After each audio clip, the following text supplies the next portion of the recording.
नमस्कार.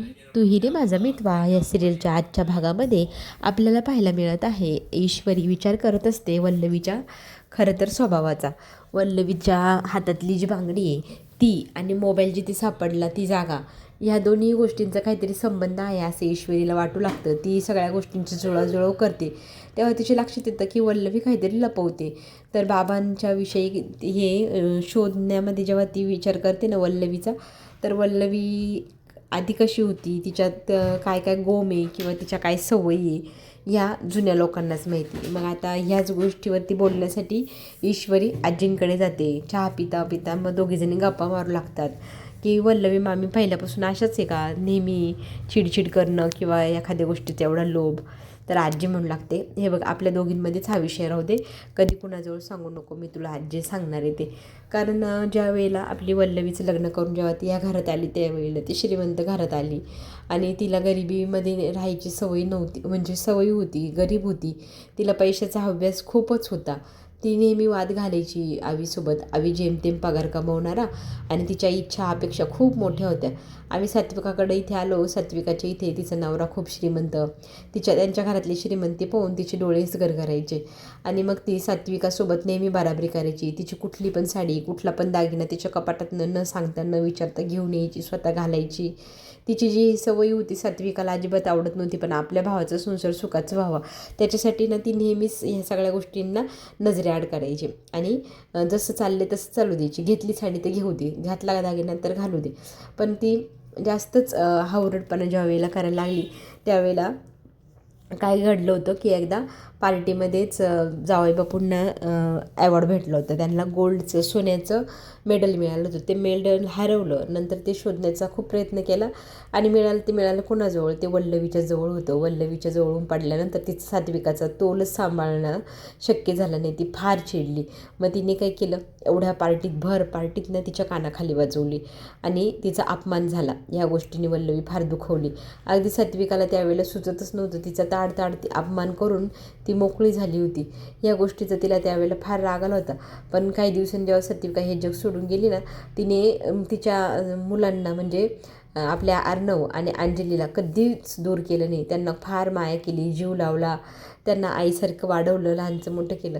आता एखाद्याचा स्वभाव असतो, झाल्या जुन्या गोष्टी आम्ही सगळेजण विसरून गेलो आणि मुलांच्या सुखासाठी मग आम्ही आनंदाने एकत्र राहिलो. पण हे सगळं मी जे तुला सांगितलं आहे ते मिठात खडा नको, दुधात खडा मिठाचं नको पडायला. कधीच ना ह्या गोष्टी कोणाजवळ बोलू नको. मी तुला जे बोलले ते.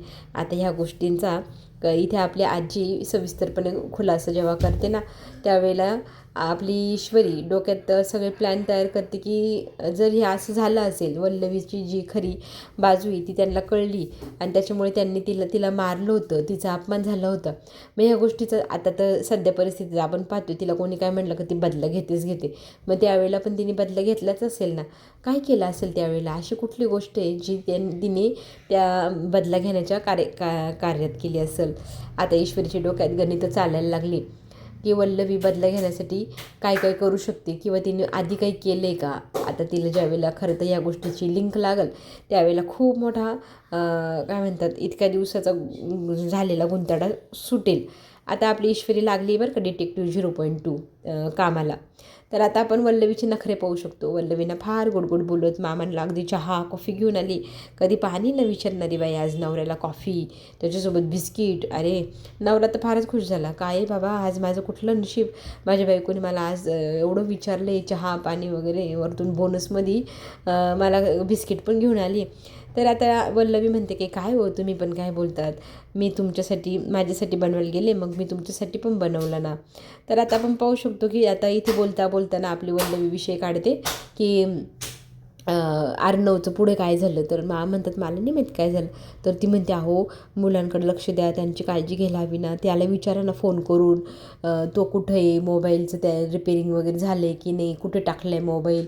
आता मामा इतके भोळेभाळे, त्यांनी लगेच फोन केला अर्णवकडनं, सगळी डिटेल घेतली अर्णवनी, ती सांगितली पण आणि ती लगेच इकडं तडा आपल्या वल्लवीला सांगून पण टाकली मामांनी. बस हेच तर पाहिजे होतं वल्लवीला. वल्लवीला कळलं आहे की आता मोबाईल कुठे आहे. आता ती तातडीने त्या ठिकाणी जायला निघालेली असते. आता वल्लवी जिथे मोबाईल रिपेअरिंगला टाकले तिथे जाऊन आपला मोबाईल एक जुना घेऊन जाते, म्हणते की मला मोबाईल रिपेअर करायचा आहे. तर तो व्यक्ती म्हणतो बघू कसा आहे काय आहे. मग इकडच्या तिकडच्या गप्पा गोष्टी केल्यानंतर वल्लवी इतकी चालाख आहे ना, वल्लवीने एक फोटो दाखवला त्या माणसाला आणि त्याला सांगितलं की सकाळी हा मुलगा तुमच्या इथे मोबाईल रिपेअरिंगला घेऊन आला का. तर तो माणूस म्हणतो हो आणला आहे ना, झाला आहे पण तो मोबाईल रिपेअरिंग करून. आता वल्लवी त्याला म्हणते की हा ना माझा भाचाच आहे, तर याला खूप काम आहे, तर यांनी मला मोबाईल तुमच्याकडनं घेऊन यायला सांगितलं. तो माणूस म्हणतो नाही नाही मी नाही देऊ शकणार, तो माणूस जो देणार आहे तो स्वतःहून इथे येत नाही तोपर्यंत. नाहीतर एक काम करा, व्हिडिओ कॉल करा, मी व्हिडिओ कॉलवरती त्याच्याशी बोलेल, तो हा म्हटला आणि लगेच मी तुम्हाला मोबाईल देऊन टाकेल. बघा आता तिची चालाखी. त्या माणसाला एवढं गोड गोड बोललं पण तो काही केला मोबाईल द्यायला तयार नाही, इतका प्रामाणिक आहे ना. तर ती आता त्याच्यावर इतकी चिडते आणि म्हणते की माझी बोललेली गोडीची भाषा समजा. वल्लवीने तिचे खरे रंग बाहेर काढले. आता त्या माणसाला ती धमकी देऊ लागते, जर मोबाईल दिला नाही तर मग मी काहीही करू शकते, मला साम दाम दंड भेद सगळं वापरता येतं. आता चल मुद्द्यावरच येते, मला मोबाईल हवा आहे, मोबाईलसाठी मी हवी ती रक्कम देईल. 1,00,000, 2,00,000, 5,00,000, 10,00,000, 15,00,000. वाव, 15,00,000 रुपये मिळते म्हटलं. ह्या मूर्ख माणसाने लगेचच्या लगेच मोबाईल तिच्या हातात देऊन टाकलेला आहे. आणि 15,00,000 तर ती त्याला 1,00,000 रुपये कॅश देते. आता 1,00,000 रुपये कॅश दिल्यानंतर तो म्हणतो की बाकीचे पैसे कधी देणार. तर ती म्हणते की मी तुम्हाला डिटेल माझ्या मोबाईलवर तुम्ही टाका, मग मी तुम्हाला देते नंतर. असं म्हणत ती आता त्याच्याकडनं मोबाईल मिळवलेला आहे बरं का. आता ही चालाख लोंबडी पुढे ह्या मोबाईलचं काय करणार आपल्याला तर चांगलंच ठाऊक आहे. आता ह्या मोबाईलला अर्णवच्या ताब्यातनं तिने मिळवलं आहे, तिला यश मिळालं आहे ते मोबाईल मिळवण्यासाठी. आणि त्या मोबाईलवाल्याला सांगितलं आहे की तू आता हा एरिया हे सगळं दुकान वगैरे सगळं गुंडाळायचं आणि इथून गायब व्हायचं, इथं पुन्हा कधी यायचं नाही. आता हे कळल्यानंतर तर तो माणूस 15,00,000 मिळते म्हटल्यावर ते एका मिनटात जागा घर जार सोडून गावाला जायला तयार झालं आहे. नम्रता किचनमध्ये आलेली असते. तिने पाहिलं आहे की इथं पीठ मळलं आहे, चपात्या तर करेल नाही, भाजी पण बनवलेली नाही, जेवणाची वेळ झाली. ही ईश्वरी माझ्याच वाट्याला सगळे कामं ठेवून जाते, तिला काय मी नोकरांनी वाटते. या घरात आल्यापासून सगळेजण माझ्याकडनंच कामाची अपेक्षा करते. ईश्वरी फार चालाखी करते, ती स्वयंपाक वगैरे करत नाही. तितक्यात काय होतं, नवरा तिच्या पाठीमागून येतो, तिला घट्ट मिठी मारतो आणि मग ना तो तिला म्हणू लागतो की काय करतेस तू. तर ती याच्यावरती इतकी जोरात खवळते आणि म्हणते की मला अजिबात मूड नाही, हा तिकडे मी इथे काम करू करू नोकरांनी बनवून गेले. तुम्हाला काय वाटतं का तुमच्या बायकोबद्दल, तुम्ही मला या घरात आणल्यापासून मी फक्त काम काम काम तेच करते, मी नोकरांनी का या घराण्याची. प्रत्येकजण माझ्यासाठी कामं पेंडिंग ठेवतात. आता हा जो वाद आहे ना, हा ईश्वरीने ऐकलेला असतो. ती येऊन म्हणते की ताई हे कामं मी तुझ्यासाठी ठेवलेली नाही, मी आजींना चहा द्यायला गेले आणि त्याच्यानंतर आल्यानंतर मी स्वयंपाक वगैरे सगळं पाहणारच आहे, तर तू गैरसमज का बरं करून घेते. तर लगेच इथे वा वा वा नम्रता म्हणते तू ना फार चालाख आहे सगळ्यांचं मन जिंकण्यामध्ये, तुला माहिती आहे गोड गोड बोललं की सगळेजण तुझ्यावर पिघळतात.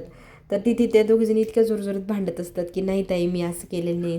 ताई तिच्यावर आरोप लावते. तितक्यात अर्णव येतो. अर्णव म्हणू लागतो की घरामध्ये दरवेळेलाच काय क्लेश चालू असतात. ईश्वरी तिला जर तुझी लुडबुड आवडत नाही ना, तू जा बरोबर तुझ्या रूममध्ये जाऊन बस, तिला करू दे स्वयंपाक. आता त्याने अर्धमर्ध ऐकलं आणि अख्खा स्वयंपाक नम्रतालाच करायला लावला. आणि अर्णव डोळ्यांनी खुणवतो की ईश्वरीला घरात भांडायचं नाही, शांत हो शांत, आणि नम्रता जसं म्हणाल तसं कर. तर आता इथे तितक्यात कॉल आलेला असतो आणि कॉलवरती बोलल्यानंतर अर्णव ईश्वरीला सांगतो की मंजुळा सापडली, मंजुळा घरी गेलेली आहे, तर मला आता तिकडे जाऊन तिच्याशी बोलून भेटायला हवं. लगेच ईश्वरी म्हणते मी पण येऊ का तुमच्यासोबत. तर तो म्हणतो नाही मी जाऊन बघतो, तू नको येऊ. आता इथे घाईगडबडीत अर्णव निघालेला असतो. तर वल्लवी विचारते कुठं चाललं आहेस बाळा तू. तर तो लगेच सांगतो की मी मंजुळाला भेटायला चाललो आहे, मंजुळा घरी वापस आली. बापरे, ईश्वरी आपली वल्लवीला तर इतका मोठा धक्का बसला, मंजुळा घरी आली, आता माझं काय होईल. आणि त्या मूर्खा उदयकांतने सोडलंच कसं तिला, हाही तिला पडलेला प्रश्न. आता मंजुळाला भेटायला गेल्यावर अर्णव तिच्याशी बोलतो की तू कुठे होती आणि इथे कशी काय वापस आली. ती स्टोरी सांगणार, बोलायला सुरुवात करणार, त्याच वेळेला तिची वडील थांबा म्हणतात. तिला पण थांबवतात आणि म्हणतात की प्लीज मी तुमच्यासमोर हात जोडतो, माझी मुलगी बिना लग्नाची आहे, तिला असं कोणी उचलून नेलं आहे आणि तिचं जर लग्न वगैरे पुढे काही झालं नाही, फार अडचणी आल्या तर तिचं आयुष्य बरबाद होईल. इथून पुढे आम्ही तुम्हाला कुठली मदत करणार नाही आणि पोलिसांकडे पण माझी मुलगी येणार नाही आणि कुठल्याही प्रकारचे साक्षीदार ती राहणार नाही. शिर्के समजवण्याचा प्रयत्न करतात. तो माणूस म्हणतो की नाही तुम्ही मला समजून घ्या आणि इथून निघा बरं. आता आम्ही तुम्हाला इथून पुढे कुठलीच मदत करणार नाही, तुम्ही आमच्याशी कॉन्टॅक्ट पण करायचा नाही असं म्हणत आता या माणसाने अर्णवला आणि शिर्केंना जायला सांगितले.